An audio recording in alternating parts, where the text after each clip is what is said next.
I thank Julia and Luca for inviting me, and as this is the last days or weeks of the special semester, I thank Elchanan for inviting me to the special semester, and D. Karp and Alistair Sinclair for running this Simons Institute so nicely, and also the Simons for making it possible.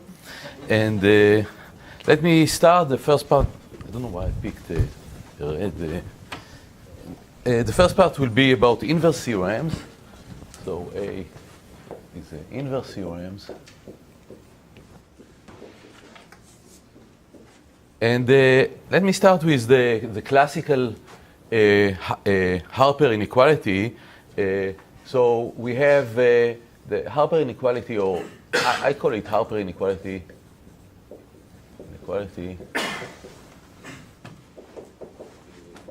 Following, you have a Boolean function, f from omega n to 0, 1, the Boolean function.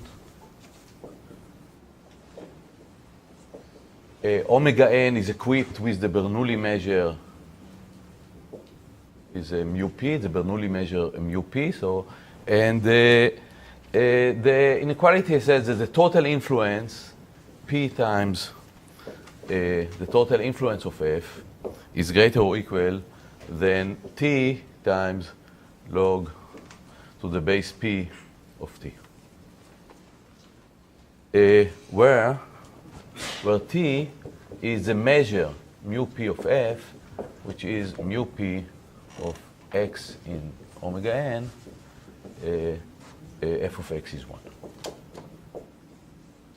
So this is the Harper inequality. Essentially, if this is the Boolean cube, omega n, this is the place where f is 1. This inequality tells you about the weight of all the edges going from the area where f is 1 to the area where f is 0. So it's essentially an inequality about edge expansion, and it's with respect to this probability measure.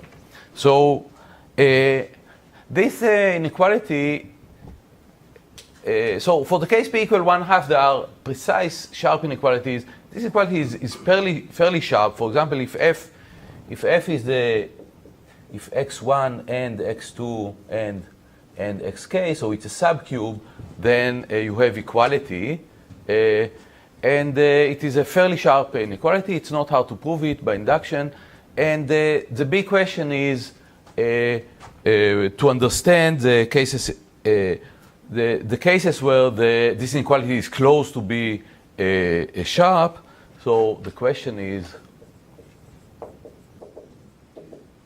understand those Boolean function f such that p I p of f is less or equal to a constant times t time log p of t. And here this can be absolute constant. Sometimes we want that k is some k prime time divided by log 1 over p. So somehow the log 1 over p seems not so. And we want to understand such functions. And let me tell you a little bit about what known. This seems to be a very important problem in the study of discrete isoperimetric inequalities. And let me tell you a few things that are known about it. So the first thing, well, if p is bounded away from 0 and from 1, and also t is bounded away from 0 and from 1. So in this case, there is the Friedgut Junta theorem, which follows the result by KKL, and it says that so in this case, if I p of f is less than a constant, in this case you don't need the p here, and the t is a constant, log p of t is also a constant. So if the total influence is less than a constant, then f is epsilon close to a junta. And the junta depends on exponential number of variables in terms of 1 over epsilon and k. So size. But in any case, f is essentially depending on a bounded number of variables. And this is a very useful theorem in various applications in theoretical computer science, various PCP theorems, and in other areas. And there are also interesting analogs and extensions. Okay, the second case is that t is still bounded away from 0 and from 1, but p is now a little off 1. And I should say, if the junta theorem extends even when p is small, so it's okay if log p divided by log n go to 0. So if p is not too small, then this is still okay. But if p behaves itself like a power of n, some n to the alpha, then the junta theorem is not true anymore. And then there are some other theorems. And let me state a theorem of Bourgain. Let me move here. So Bourgain, 99. So there are several fundamental theorems by Friedgut himself for graph properties, and then by Bourgain, and more. So also Friedgut, 99. And then there is a very detailed theorem which was a breakthrough by Khatami from 2010. Let me state Bourgain's theorem. It says that if p times ip of f is less or equal to a constant, again, because t is bounded away from 0 and 1, you don't have to worry about the t log t. Then there is a set S of variables and there is a delta greater than 0, a set S of variables. The size of the set is less or equal to some C, which depend on K, and from C and depend on K, such that, and assignment sigma I for every I belong to S, so that if you condition the measure of f condition on xi equal to sigma I for I belong to S is greater or equal to 1 plus delta, the measure. So let me write that. The measure of the p measure of x, so that xi is equal, condition on xi equal to sigma I belong to S, and f of x is 1, is greater or equal to 1 plus delta, the measure of x, so that f of x is 1. So this means that if you condition on these variables having this assignment, then this increase the measure by a substantial amount. So this is a Bourgain theorem, and the Friedgut theorem gives a much more detailed understanding. So really describe the function up to approximately for monotone graph properties, and Khatami theorem give a general description for general Boolean function, monotone or not necessarily Boolean.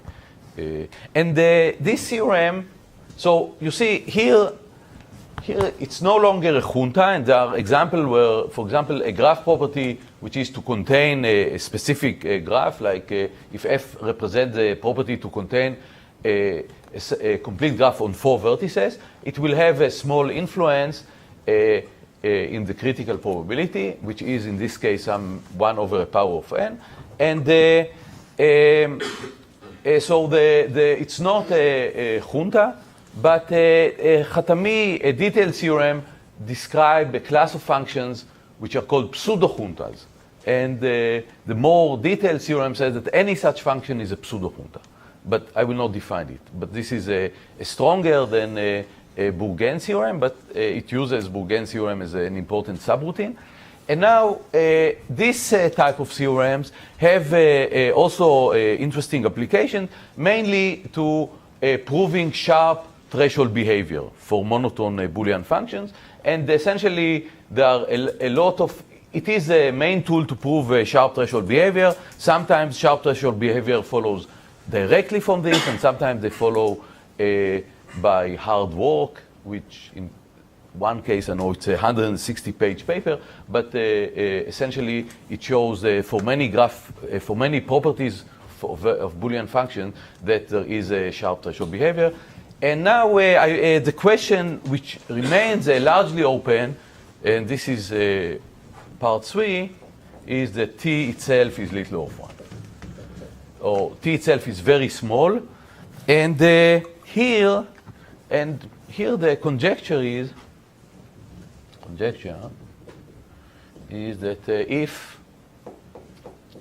if essentially the conjecture is that Bourgain theorem stays as it is.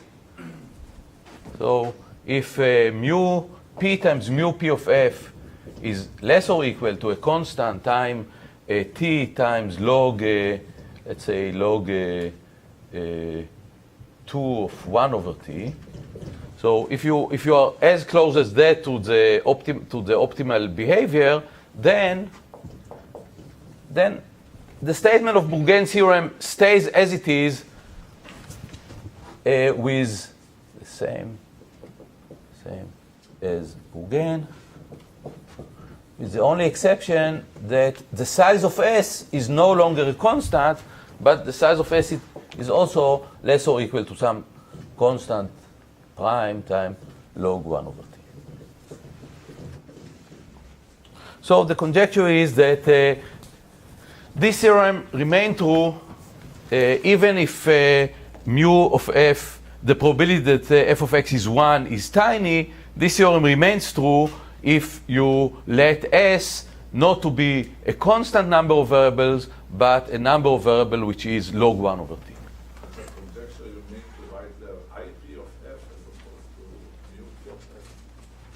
Yeah, IP of it. Right. Thank you.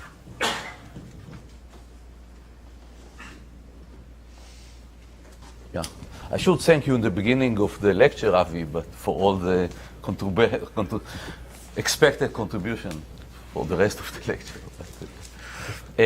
Okay, so and this is the conjecture, and also you can also conjecture that Khatami's more detailed description of such functions, the pseudo-juntas, also extend precisely as is, with the difference that Khatami pseudo-juntas are based on some parameter which is supposed to be constant, and you have to replace this parameter by something which should be logarithmic in 1 over the measure of the set, or perhaps polylogarithmic if you are not so ambitious. And so this is the inverse theorem for Harper's theorem. It's quite important. And the application, the main application which is expected to this theorem is to move from describing sharp threshold behavior to actually using this general theory of Boolean function to locate the threshold location.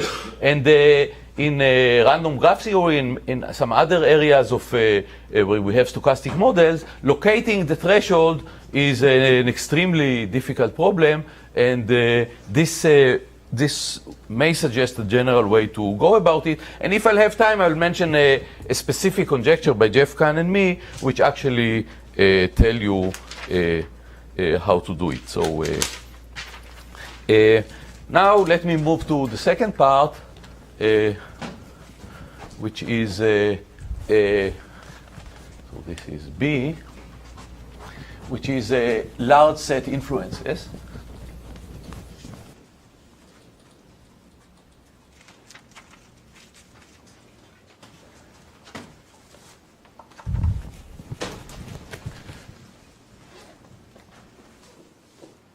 Large sets.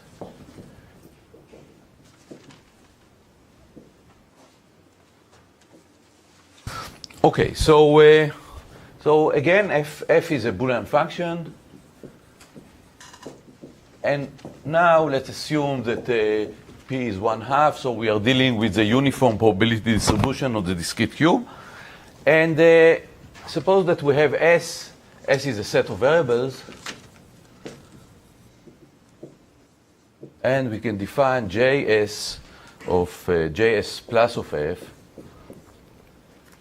This is the measure of all x1 up to xn in the discrete cube, so that there exists y1 up to yn in the discrete cube with f of y1 up to yn is 1 and yi is equal to xi if I is not in S.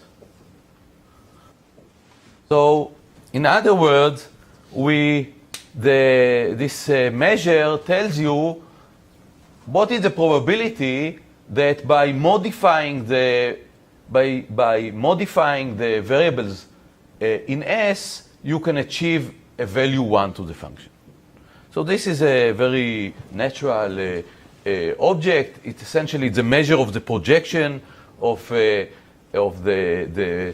set where f is 1 on the coordinates not in S.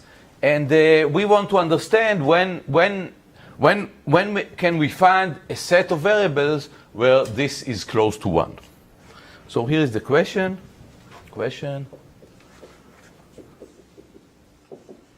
What is the largest measure, mu of f? So mu of f is simply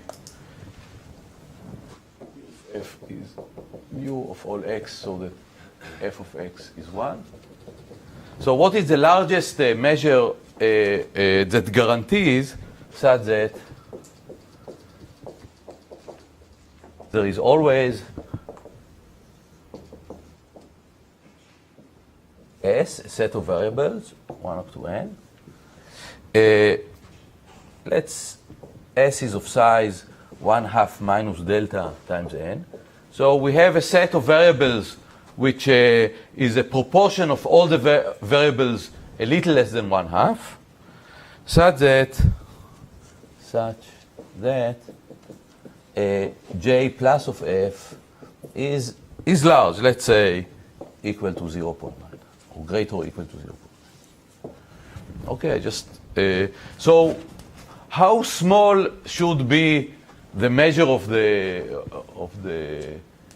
you can ask it about Boolean function or about the set of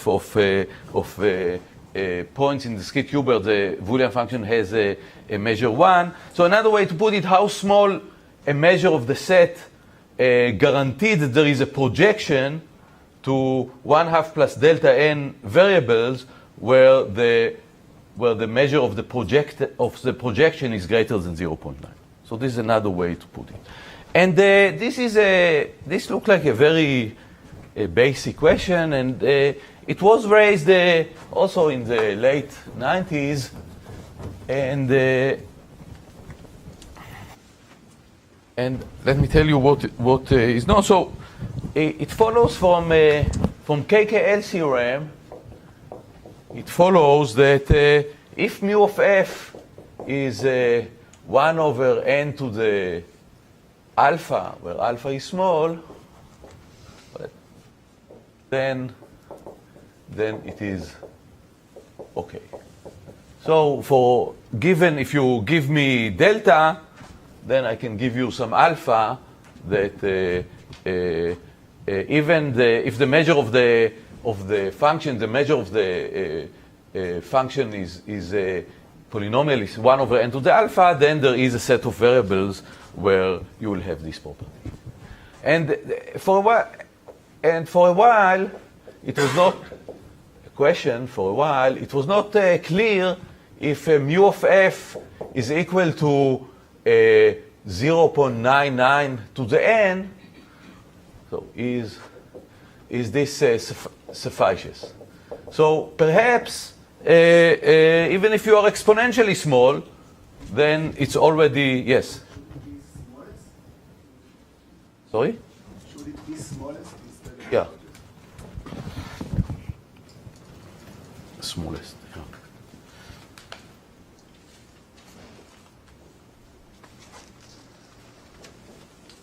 Yeah, there is some strange symmetry in my lecture between rows and columns and greater and smaller and smallest and largest. And, anyway, but yeah, so we want that the measure of f will be as small as possible and still always such a set of variable is guaranteed.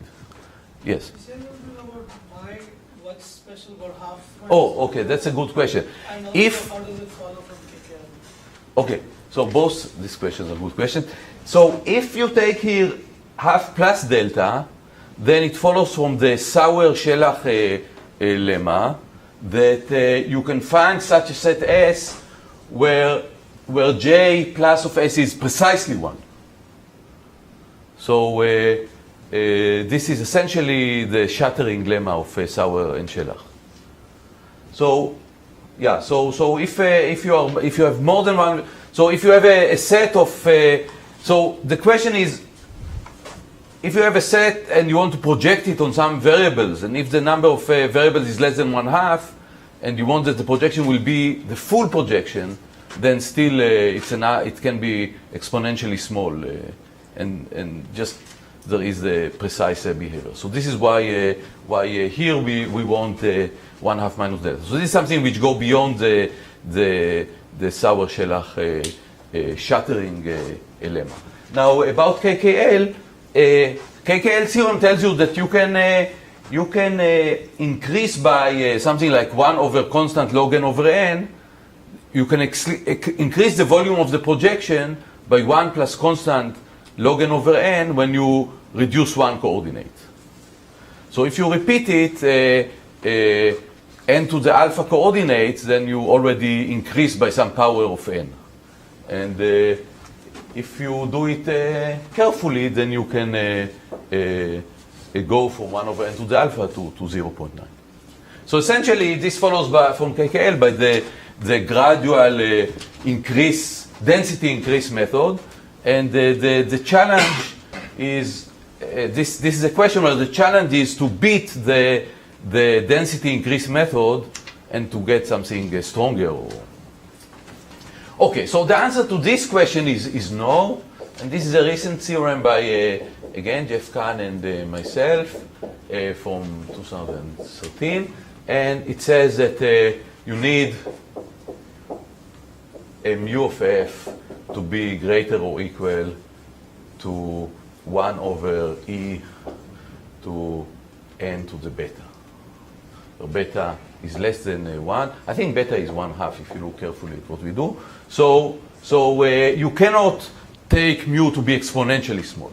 So actually, we were quite happy. There were several related conjectures about influence of large sets, and the first impression was that when we solved it, that we actually described the whole situation, but then we saw that actually we get stuck here, or e to the n to the beta. I should say one word about the example. The example is a variation on the tribe example. So there is a tribe example. Essentially, it's a DEPS2 formula, and we just use some variation on the classical or anti-tribe example, and we get that. And then there is also some positive result. So there is a theorem by Bourgain, which is from 2013 plus, and it says that you can replace here the little alpha by big alpha. So 1 over n to the c is okay for delta, which is delta of c. So these already go beyond the consequence of KKL, and it needs a fairly clever argument which combine the KKL result and the shattering lemma and some other combinatorics. So the bounds are slightly pushed together, but still there is a huge gap, and we don't know what it is. So this is the second question, and let me remind. So it reminds me a little bit another question that I'm obsessed about for many years without anything to show for it, which is in sort of the other neighborhood application of discrete Fourier analysis, which is the famous CAPSET problem. And the CAPSET problem, so this is not, this question is in the isoperimetric world, and the CAPSET problem, you can think about it as a question in the pseudo-randomness world, but it's a question worth knowing, and the question is, what is the largest density of a subset of Z3 to the n? So without a triple of elements, x, y, and z, without x, y, and z, so that x plus y plus z is equal to 0. And there is a proof by Meshulam based on, which is a simple variant of Ross proof, that if you have a set A, which if the size of A is bigger than 3 to the n divided by n, then you can have, say, a constant 3 to the n divided by n, then you always have such a triple. And on the other hand, the best known example are 2 to the 2 to the n. So there is a huge gap. And recently, Katz and Batman managed to improve this part to 3 to the n divided by n to 1 plus epsilon. Where epsilon sum is a small constant. But still, this is a question with a huge gap. And when I had this example, I thought, okay, maybe we should look at examples to improve this to the n again. But after a while, somehow it looked completely unrelated. So although it's unrelated, yes. Is the question about the lossless influence understood better or interesting for other metrics? So you look only at the Hamming metric. Yeah. From the distance to the set of points of the function from any small set. Yeah. Say that in this case, in the Hamming. Is it in other metrics? Is it better understood? What is? So what other metrics? So I don't know. I mean, there are. I'm not.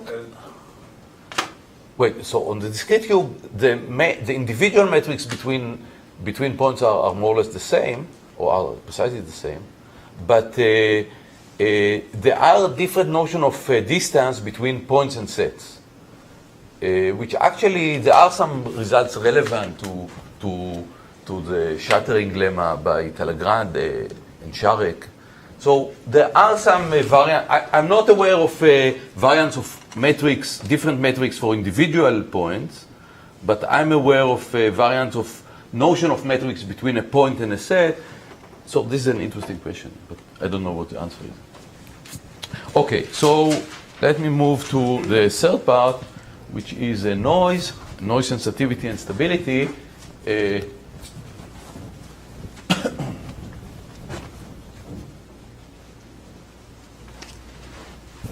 And I will mention several questions about noise sensitivity and stability.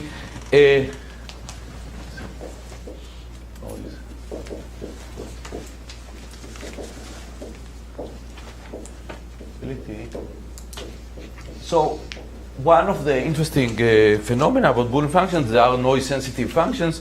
For example, the crossing event in percolation.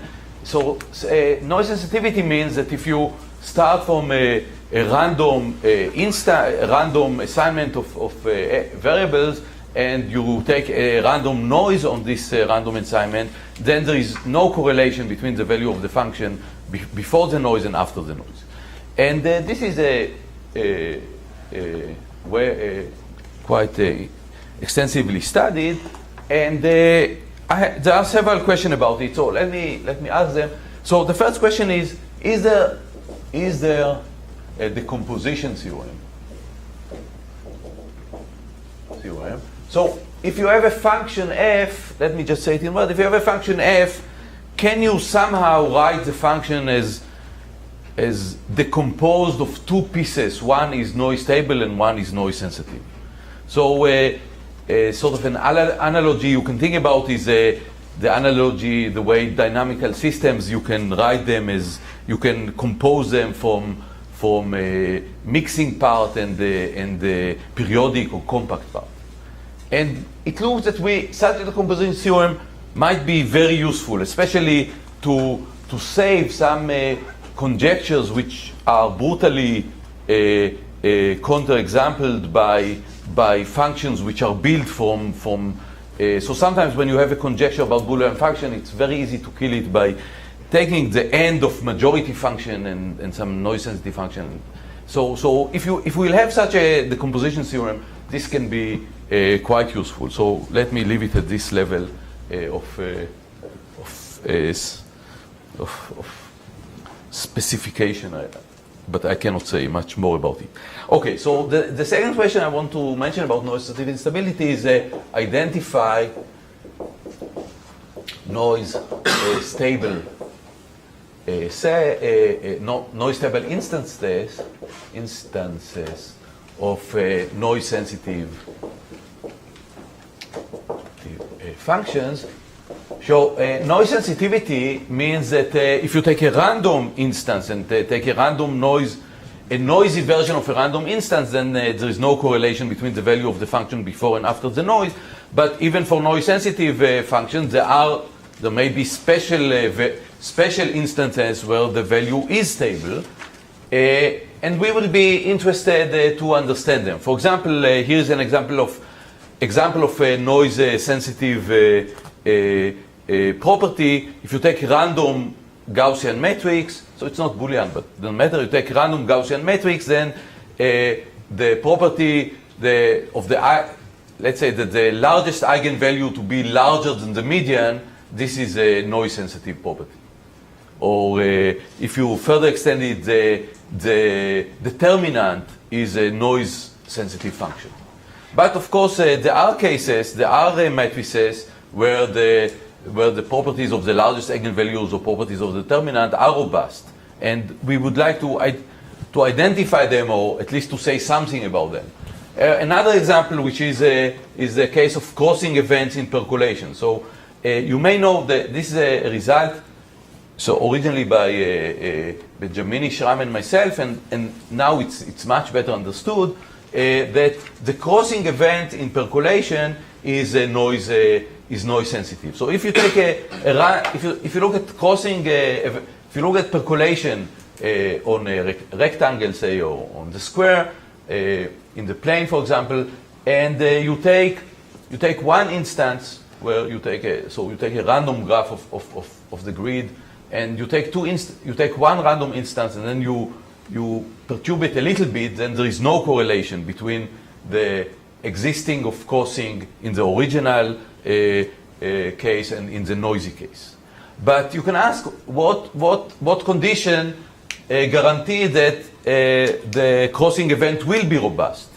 So, for example, if all the edges are there, or if there is a larger density of edges, which is a very rare event, but it can happen, then the crossing event will be robust. But maybe there are other cases. For example, so one example that Elchanan mentioned, that if you have a pass from left to right, and in a logarithmic neighborhood of the pass there is a higher density of edges, then this is already suffices for robust crossing. So crossing which survive also under noise. And the question is, maybe such a property or something of that kind is related. Okay, so another question about noise sensitivity. So so you may know, so noise sensitivity also appeared in the work of Tzielson and Vershik in the study of, actually they study noises. So it's very confusing, because what we regard as the Boolean function for them is the noise, and what we regard as the noise sensitivity for them is the noise being black. Anyway, no.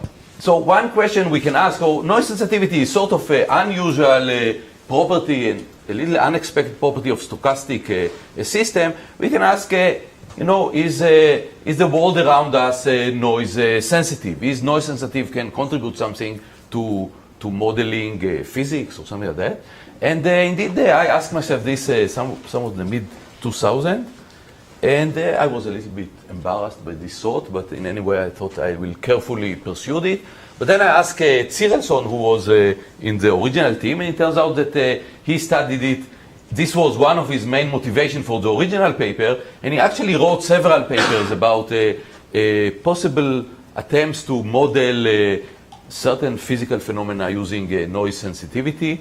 I don't think it had much impact, or it didn't convince the physics world, but it is probably correct that most of the models we are familiar from physics are, to start with, they assume noise stability in a very strong sense, and it's interesting to see if noise sensitivity has something to offer for them. Another question, which is also interesting, is noise sensitivity in statistics. Are certain parameters studies in statistics, like median, average? Well, average is certainly noise stable, but are parameters studied in statistics noise sensitive? And especially interesting are methods in statistics which are self-enforcing methods. There are a lot of very beautiful ways to study properties of sequences or samples by resampling from the same sample.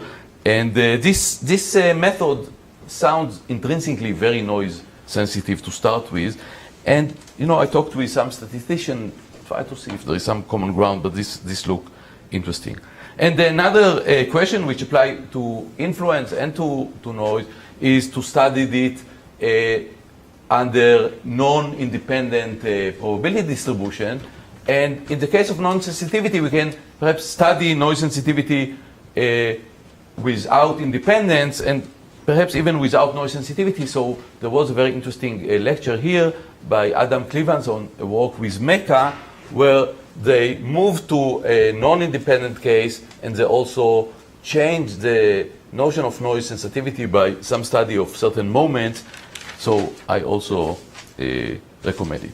Okay, so I move to part D of the lecture, which will be short. So I will not have time to talk about my conjecture with Jeff, but part D is about miscellaneous, and let me tell you a few additional problems, and I want to tell you about a problem by that aroused here by Hatami and followers, and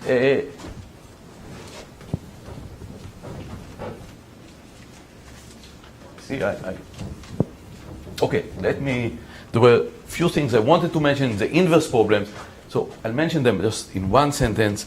There are several other inverse questions in the study of Boolean function. There is a theorem by Bopana Hastad, related also to the LMN theorem, which says that low depth circuits have small influence, and the inverse conjecture is that small influence implies that you can be approximated by low depth circuits. And there are similar conjectures for both the forward and inverse theorem for monotone threshold circuits. And another inverse conjecture is to try to understand Boolean functions where the individual variables have influence log n over n. So to have inverse KKL. And this is also interesting, but I will not mention it. So let me mention to you the problem that Hamed asked, and this is a problem. Suppose we have a Boolean function, and we know that it's also k-wise independent. So another way to say it is all the Fourier coefficients for sets of size smaller than k are 0. And the question is, can we improve, and now you can ask what? Can we improve KKL theorem for such functions? Second question, can we improve Harper inequality that I mentioned before for such function? It seems that both for KKL and for Harper, you will have a gain, a multiplicative gain of k, which is the level of independence.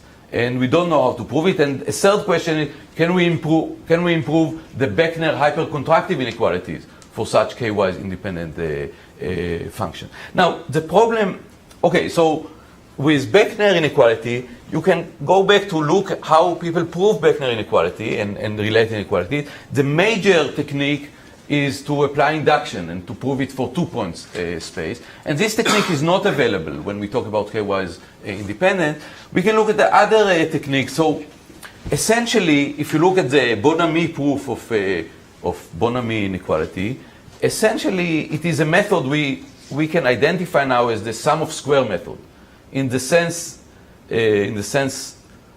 commonly used in computer science, not in the sense that Avi will talk about on Wednesday. And she actually looked at the two norms and say comparing the two norm and the four norm, and saw that by looking at the powers that the difference is a sum of square and therefore must be positive. And it would be interesting to understand hypercontractive estimates for functions which are k-wise independent. Another question which is really bugged me a lot is high Fourier analysis. As you know, there is a rich theory of higher Fourier analysis related to Gauer's norms and related notions, which is very useful in the additive combinatorics. These notions are of use in the isoperimetric side of Fourier analysis, and I never could put them into use, but I know very little about them. So this seems like interesting. And okay, let me mention two questions in one sentence.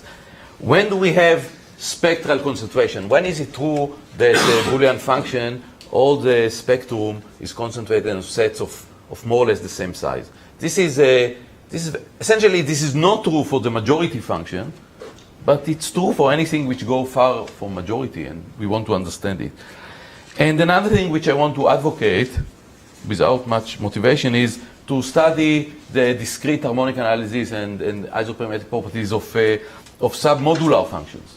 So those are not Boolean functions, but functions defined on the discrete cube are called submodular if f of x plus f of y is always greater or equal than f of x meet y, or f of the maximum of x and y plus f of the minimum of x or y. This is a very important class of function described on the discrete or real function on the discrete cube.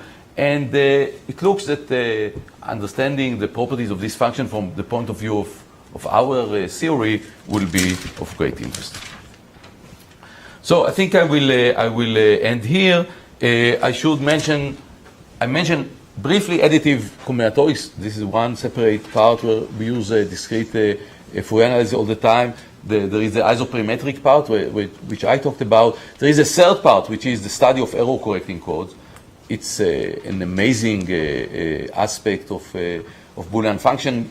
The inequalities you get to which gives the best result on the size of codes are based on a very simple. You can base them on very simple arguments based on Parseval formula and the Fourier transform of convolutions, and it is an old-standing problem for maybe 4 decades to try to push these upper bounds a little bit forward. And I think this is something we have to have in the back of my mind all the time. Okay. So.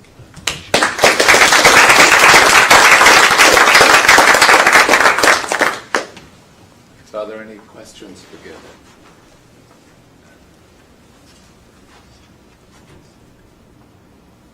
No? Okay, well, Gil's an easy guy to chat to, and I guess we have these half hours to talk over coffee, so maybe that's a more natural place for questions we don't want to mention for now.